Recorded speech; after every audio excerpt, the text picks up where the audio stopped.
Hello everyone, welcome to this course, Kinematic Assessment and Human Movement.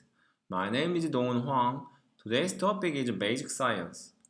Before starting this course, we need to know terminologies in this field.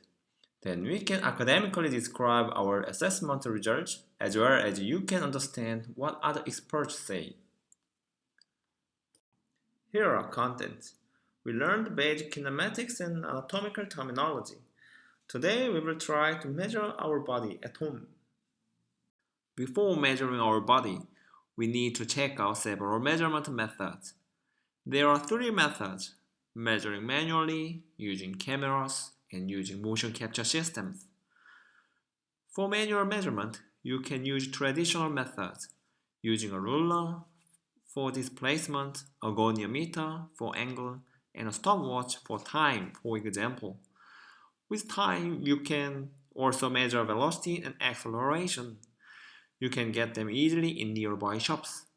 However, manual work can be annoying to write down positions and times every moment. So we can reduce the hassle work by using cameras and image analysis program. We can take pictures and record videos with your smartphone, and you can run video editing program with your computer. This method offers two-dimensional image. You can observe motions in one plane. The last method is using motion capture systems. There are optical and non-optical systems, depending on using cameras or not. With motion capture system, you can have motion data in 3D planes at the same time. This is the most professional method, but it is too expensive to use it personally. First, we try one of the manual works. Here is a goniometer. You can get it in health or sports shops. This goniometer has a circular part and two branches. The circular part is for the angle between two branches in degree. Using a branches, you can measure length in centimeter and inch. You might know about how to measure the length, so I will omit it.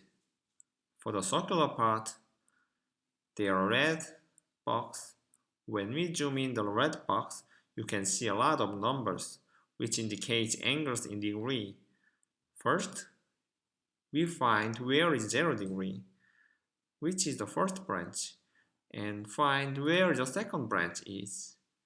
When zooming in again, we can find it is 31.5 degrees, which is the angle between two branches at the moment. Now we are going to do actual practice. We can measure the knee angle with the goniometer.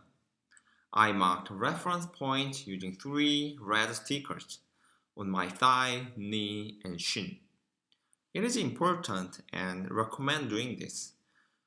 Otherwise, your measurement accuracy decreases because the reference point will be changed.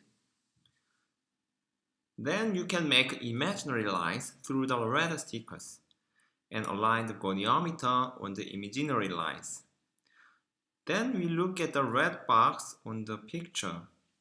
Check where is the first branch, which is 0 degree. And look at the line of the second branch. When we read it and know that it is 97.0 degrees. And you might want to measure some movement, for example, extension.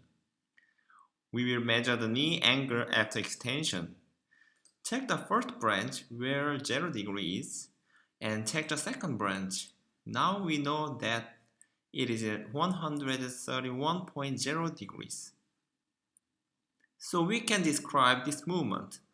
We observed in sagittal plane its extension and the angular displacement 34.0 degrees because 131 minus 97 is 34.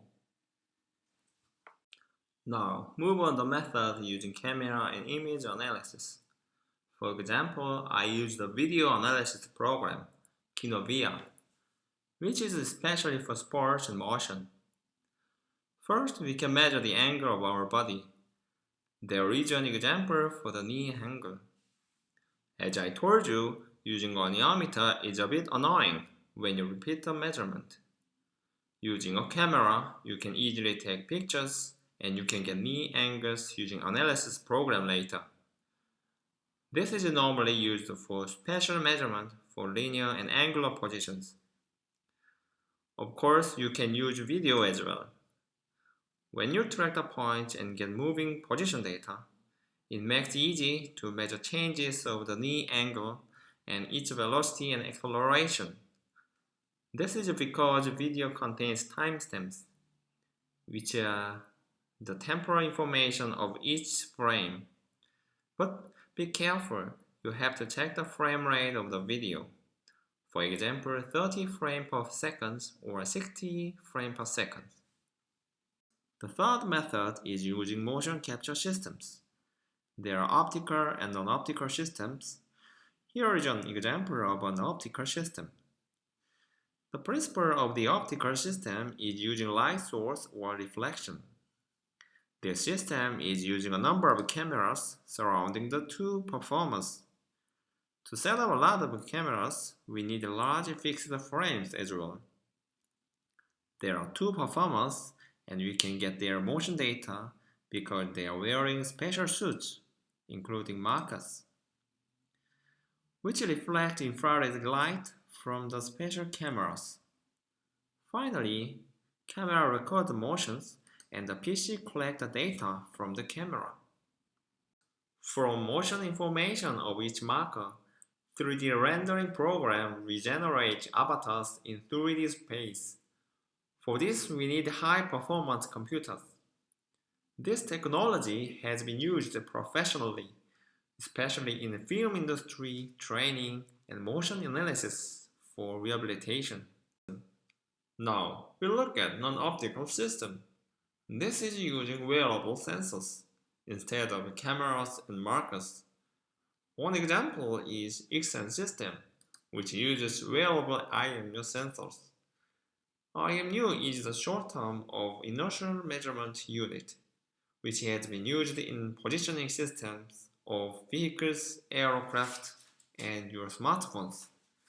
Each sensor transmits its position data to the PC through wireless communication. Finally, the analysis program regenerates data for biomechanical structure in 3D space. As our lab has Ixen system, I can show you kinematic analysis in more detail. Let's measure the right knee joint angle. There is a graph with 3 lines in different colors and with numbers. The blue line indicates the angle of flexion and extension. The green is for internal and external rotation. The red is abduction and adduction, so you can see the angular displacement on every axis. Also, you can see the frame number 950, meaning 950th frame. As the system runs at 60 frames per second, the interval of one frame is 16.7 milliseconds. So you can measure the velocity and acceleration.